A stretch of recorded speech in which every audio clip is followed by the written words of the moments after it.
Garibaldi é para mim uma cidade que sempre me traz gratas recordações, porque nela eu passei minha adolescência, lá eu estudei, fiz o meu curso ginasial, iniciei o curso de contabilidade e iniciei, de certa forma, minha vida profissional na Rádio Garibaldi com os padres capuchinhos. Era diretor da Rádio Garibaldi na época o Henrique Dalmas, creio hoje já aposentado, mas foi um tempo muito interessante para mim, porque a Rádio Garibaldi me ensejou um relacionamento muito amplo. Eu comecei na área de operador de som e depois acabei indo para a locução, inclusive ajudando a fazer o noticiário. Eu era redator do noticiário e depois participava da locução junto com o Dalmas, do noticiário. E na Rádio Garibaldi, em função do noticiário, etc., acabei me envolvendo com o movimento estudantil, porque as lideranças estudantis levavam lá dados para notícias, etc. E um dia me aparecem com a notícia da eleição da nova diretoria da União Garibaldi de Estudantes e tinham me colocado vice-presidente, e a minha revelia sem que eu soubesse. Eu li a notícia e disse, mas espera aí, aqui tem alguma coisa errada.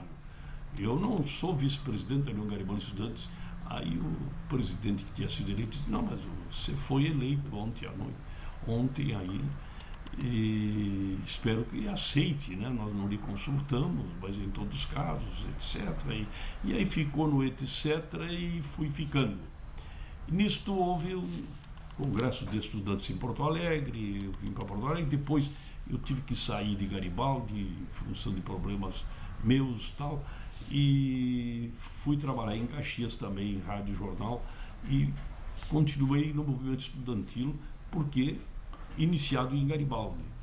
E no movimento estudantil eu vim a Porto Alegre, isso foram poucos meses depois de eu ter saído de Garibaldi, um congresso estadual de estudantes. Isso foi em 1958, quero crer, 57, 58. Congresso Estadual de Estudantes, eu fui eleito vice-presidente da União Gaúcha de Estudantes, também meio a minha revelia, quando eu vi, estava lá com o meu nome envolvido na chapa e eleito. O primeiro vice-presidente da União Gaúcha de Estudantes e o presidente e o secretário-geral tinham que morar, residir em Porto Alegre, eu tive que me mudar para Porto Alegre. E aí eu consegui me mudar para Porto Alegre em função do movimento estudantil que iniciei em Garibaldi. Mas depois, Garibaldi também serviu de base quando acabei virando político, depois de ter sido presidente da União Gaúcha de Estudantes. Eu fui trabalhar nesse tempo, como eu tinha trabalhado na Rádio Garibaldi, eu fui trabalhar também em Caxias, em rádio, e também no Correio Rio-Grandense. Na época eu escrevi o Correio Rio-Grandense, e o Correio Rio-Grandense dos padres capuchinhos, como a Rádio Garibaldi. E vim para Porto Alegre com um dos capuchinhos, que era diretor do Correio Rio-Grandense, para fazer o registro de jornalista, quando saiu uma lei que dispunha a exigência do curso superior de jornalismo para ser registrado jornalista. Mas os que já comprovassem estar exercendo a profissão há mais de 2 anos podiam ser registrados jornalistas, independentemente de não terem feito o curso de jornalismo. E foi o que aconteceu comigo, eu registrei jornalista. E desde a época, em função da atividade que eu tive antes da Rádio Garibaldi. E essa atividade na Rádio Garibaldi se deu também porque antes disso eu, em Carlos Barbosa, onde moravam meus pais, era num distrito de Garibaldi. Em Carlos Barbosa eu fui coroinha da igreja, da paróquia Nossa Senhora Mãe de Deus, junto com o padre, então, vigário Arlindo Marcão, e o padre Alberto Lamonato, que era coadjutor. E o padre Alberto Lamonato mantinha um programa um serviço de alto-falantes. Naquele tempo existiam poucas emissoras de rádio, então o serviço de alto-falantes da localidade tinha lá uma certa audição. E ele funcionava todos os dias das 5h30 da tarde até as 7 da noite. Aí quando começava a Voz do Brasil, saía o serviço de alto-falantes do ar. E eu fui trabalhar como operador de som, antes de trabalhar na Rádio Garibaldi. Porque havia trabalhado nesse serviço de alto-falantes, é que acabei indo para a Rádio Garibaldi. E nesse serviço de operador de som, um dia o padre Alberto Lamonato me disse, eu estou louco então tu vai ter que também fazer a locução. Me passou o microfone e eu nunca mais devolvi o microfone para o padre. Depois daí fui para a Rádio Garibaldi. E em função disto, depois em Caxias, na Rádio Caxias, eu fiz um concurso, fui aprovado no concurso de locução na Rádio Caxias. Trabalhei lá 6 meses, depois fui para a Rádio Princesa, fui para outras emissoras. Fiz um programa de auditório em Caxias, aos domingos. O mesmo tipo de programa que depois, anos depois, o Silvio Santos passou a fazer em nível nacional. Eu fazia aos domingos de manhã em Caxias, né, um programa de auditório com disputas, né, dos concorrentes. Se dava um encargo pelo microfone dentro do programa de buscar alguma coisa, de conseguir alguma coisa semelhante. Se dava lá uma espécie de uma tarefa, né? E nessa tarefa nem sempre se explicitava muito claramente, ficava assim uma equação que o sujeito tinha que desdobrar. E os vencedores ganhavam o prêmio no final do programa, né? Em função disso é que acabei depois vindo para Porto Alegre. O professor Mário Gardelin, que tinha sido meu professor em Garibaldi, é um jornalista que foi muito destacado na imprensa local e estadual, inclusive, e foi meu professor. Ele me indicou para a Secretaria de Agricultura, Serviço de Imprensa. Então eu vim para a Secretaria da Agricultura do Estado quando era secretário o Alberto Hoffmann, no governo do Brizola. E trabalhei na CIDA, Serviço de Imprensa e Divulgação Agrícola. E também, ao mesmo tempo, fui exercer a vice-presidência da União Gaúcha e depois fui eleito presidente da União Gaúcha Estudantes, né? Quando, inclusive, realizamos o maior congresso estudantil, pelo menos à época, com mais de 1.500 estudantes. O governador Brizola concedeu passagem de trem, né? Naquele tempo tínhamos o trem em Garibaldi, Bento, Carlos Barbosa, né, de Caxias a Porto Alegre, Santa Maria, e no outro sentido atravessava o estado também, leste a oeste, norte a sul. Eu não sei até hoje por que extinguiram a aviação férrea, né? Tudo bem, a indústria automobilística, a pressão, etc. Mas o trem hoje faz falta, é preciso que volte o trem. Eu já escrevi até um artigo nesse sentido. Eu, por exemplo, nasci em Caxias, sou caxiense em função do trem, porque meus pais moravam em Carlos Barbosa, de frente à aviação férrea, e minha mãe, quando grávida, Barbosa não tinha hospital, ela poderia ir para Garibaldi de trem, ou a Bento, ou a Caxias. Ela foi a Caxias porque a mãe dela morava em Caxias, ficava mais à mão. Então eu acabei virando caxiense.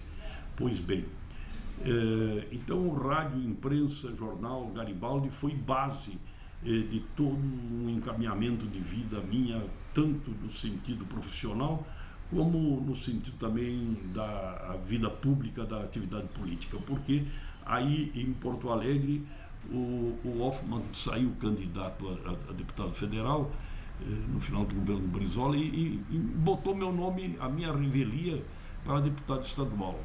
E eu não queria concorrer, e aí insistiram uns e outros, e eu acabei concorrendo. E fiquei primeiro suplente, porque capoteio, tinha só um jipe que até me tinha sido emprestado, cedido por um garibaldino, um tio meu, que era casado com uma irmã da minha mãe. Ele de Garibaldina, veio embora de Garibaldi para Canoas, onde ele implantou primeiro um posto de gasolina, depois uma transportadora, e hoje é uma das grandes transportadoras. Ele já faleceu com 92 anos de idade. Henrique Stefani, da família Stefani. Ele era casado com Matias, irmã da minha mãe, tia Irma, e ele me emprestou um jipe. E eu, nos últimos 15 dias de campanha, vindo de Carlos Barbosa para Porto Alegre, aí entre Carlos Barbosa e Barão, Salvador do Sul, eu capotei o jipe, fiquei a pé. Os últimos 15 dias a pé, eu também fiquei um pouco machucado, com dificuldades para caminhar, para andar. Acabei reduzindo minha campanha e me faltaram 200 votos. Mas assumi um mês na Assembleia Legislativa, no prédio velho da Assembleia.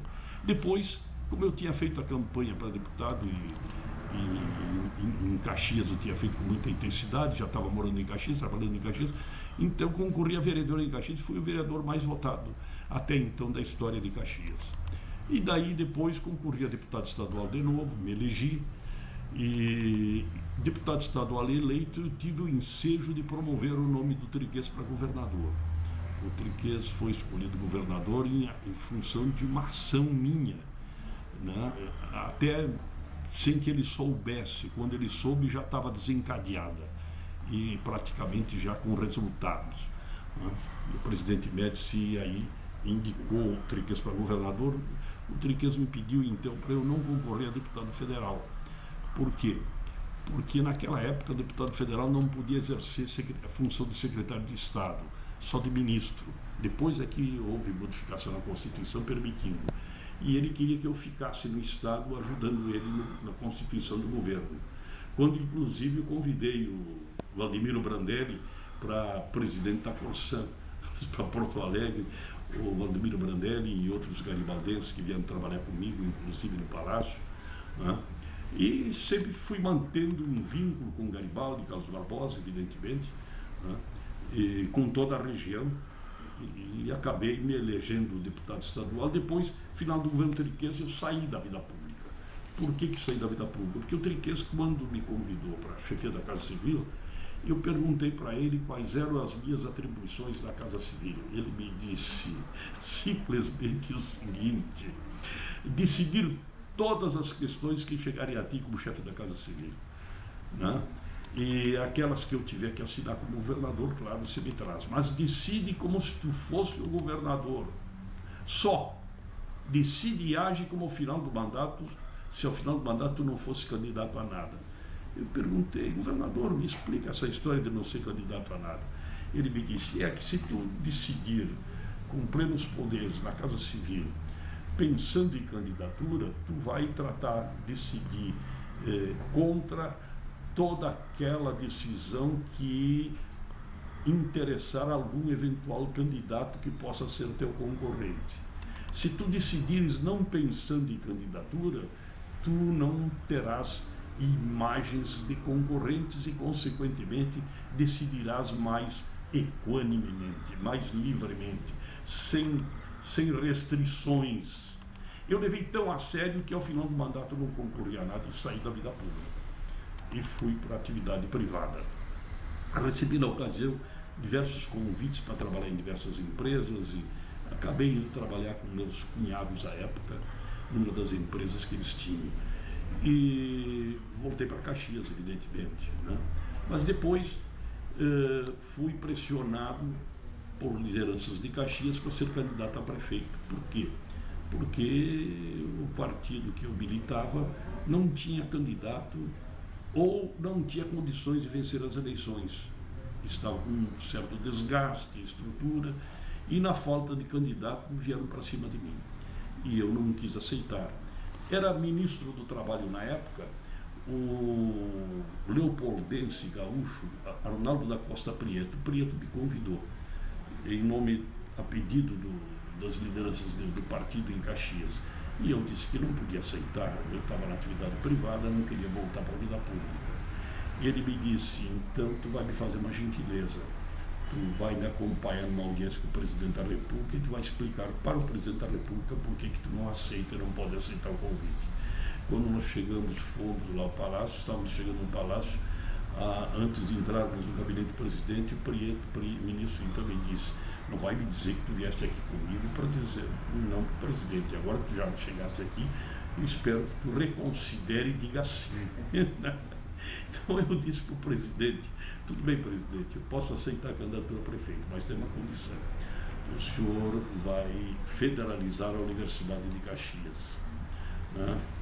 Ele me disse: não, eu não posso prometer a federalização, eu posso estudar.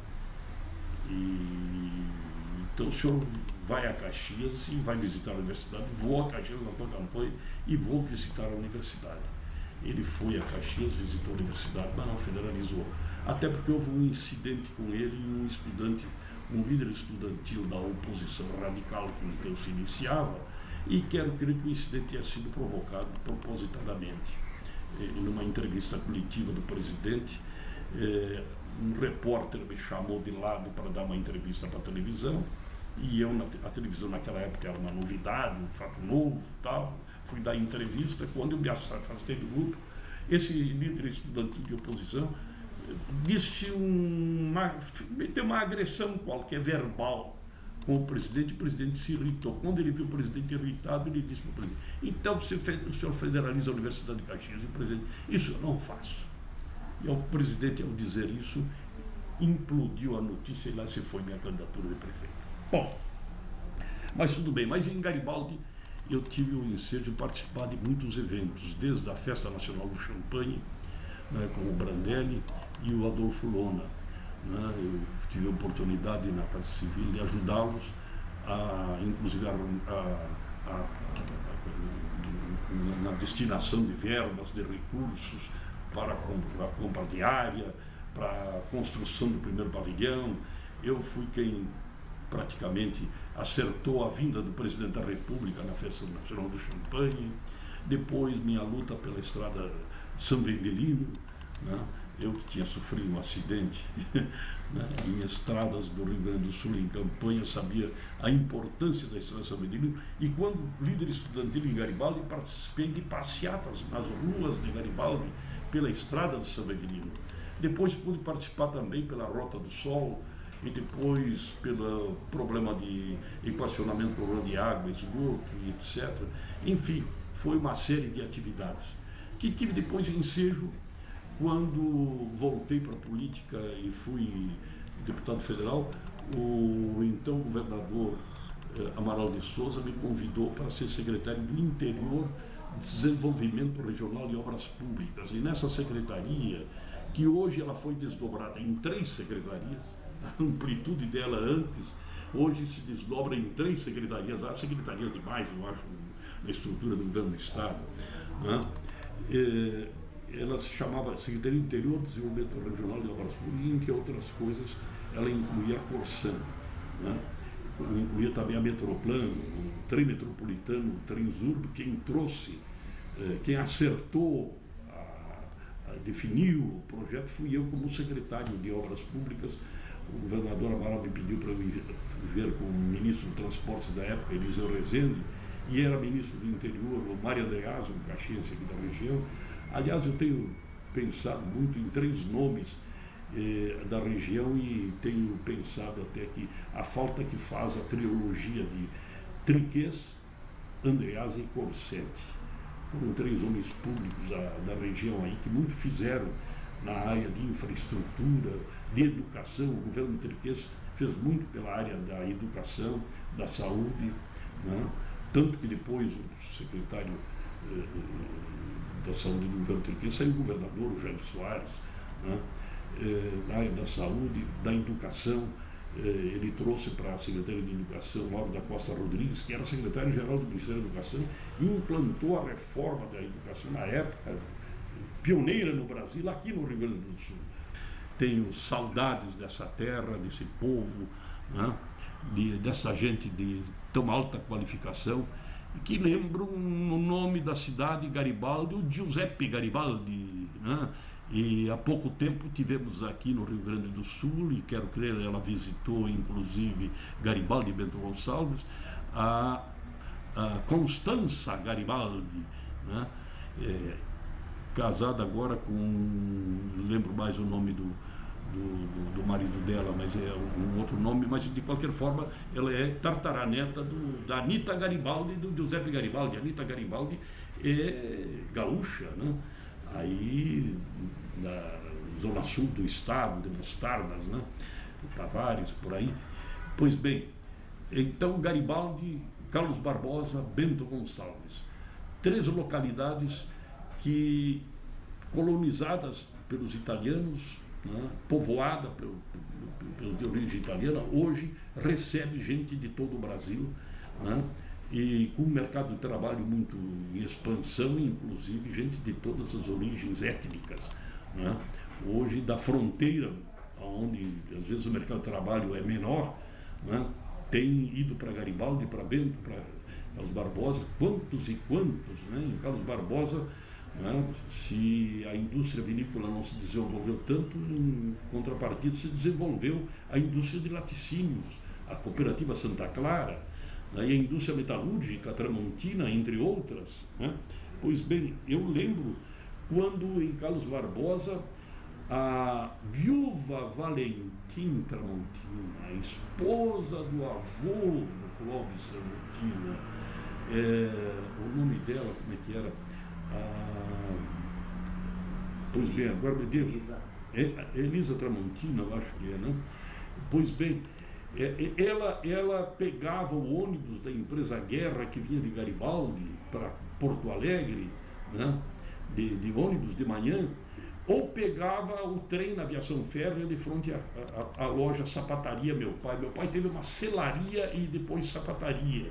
Ele fabricava sapatos, botas, botinas de couro cru, fabricava arreios para cavalo, né? Eu ajudei ele, quando era criança, a trançar, né, laço e chicotes, né? E a minha educação foi a base do chicote também, porque ele fabricava chicote. Pois bem, com isso eu acabei tendo que ter muita disciplina, né? Bom, a viúva Valentim Tramontina, a Elisa Tramontina, vinha com uma malinha na mão e com polenta e queijo numa bolsa, pegar o ônibus ou o trem de frente à loja do meu pai para vir a Porto Alegre vender canivete, facas e canivetes. Hoje está aí a Tramontina, né? É uma multinacional brasileira. Que beleza. E a cooperativa Santa Clara de Laticínios Carlos Barbosa, meus tios-avós foram fundadores. A minha mãe é da família Chies e Guerra, né? Que em italiano, o sobrenome Guerra tem de origem espanhola, portuguesa e italiana. Os italianos é Guerra, se pronuncia, né? Mas se escreve Guerra. A minha mãe é Guerra de Carlos Barbosa, a minha mãe, a mãe dela, o pai dela era Chies, do interior de Carlos Barbosa, da Rio Canoas. O meu pai é lá de origem de Arco Verde, filho do Bigetto Faccioni, né? Breda, a minha avó materna é Breda, né? E os Bredas também foram fundadores da cooperativa Santa Clara, depois foram embora de Carlos Barbosa, mas os Chies, os Guerra, os Canal, lá ficaram e são a base da minha origem familiar, né? E eu vejo essa cooperativa de laticínios crescendo, como vejo os produtos de Garibaldi, né?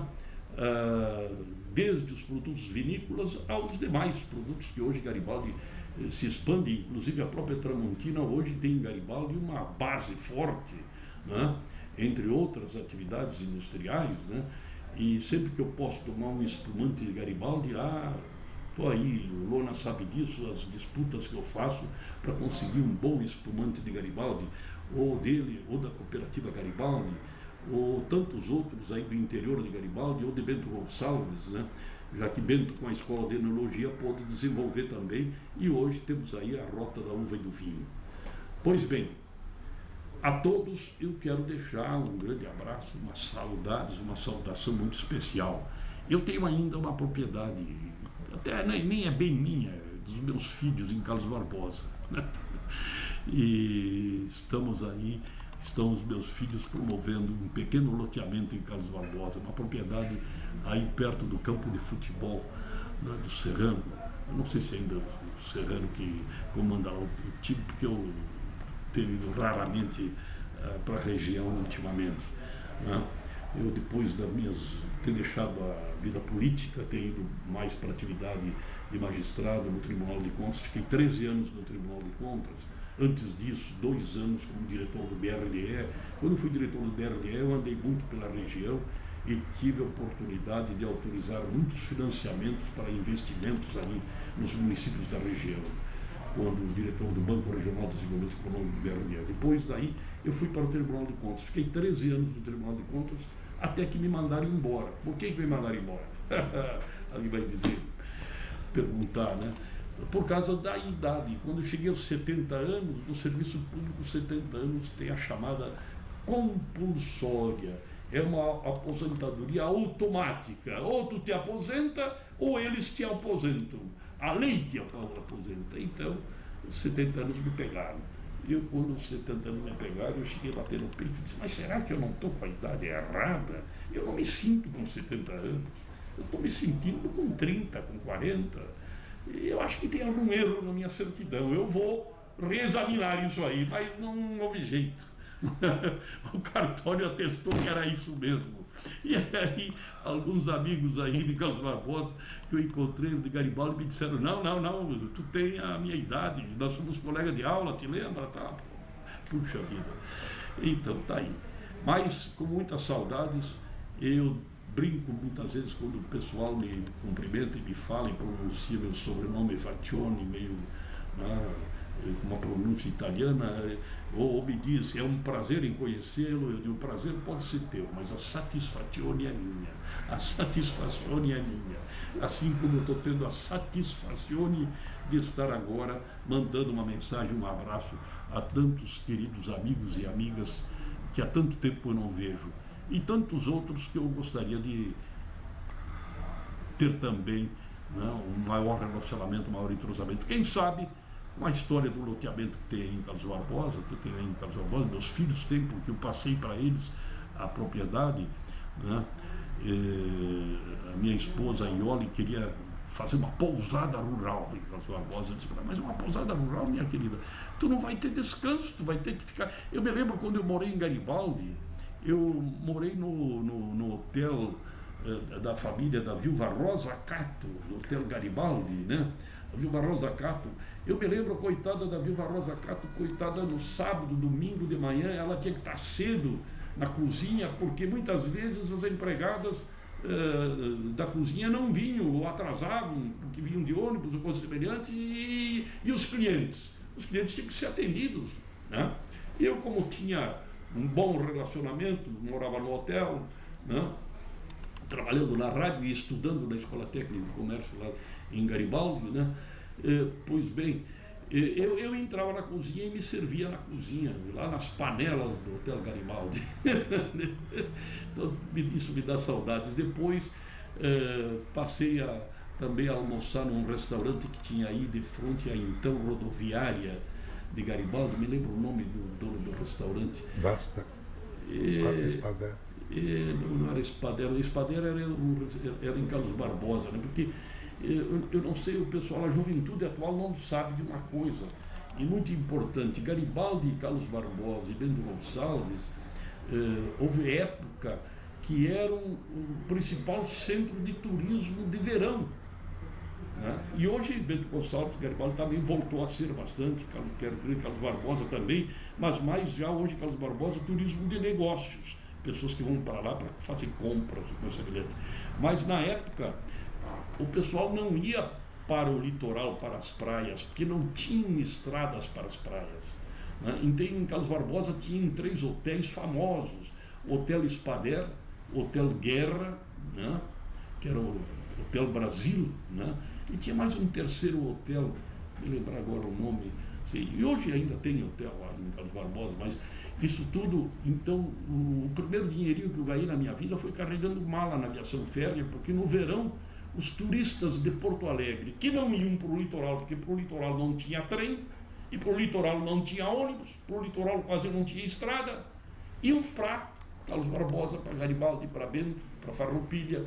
Farroupilha tem uma localidade antes de Farroupilha que tinha um hotel muito famoso também, não é o nome do lugar.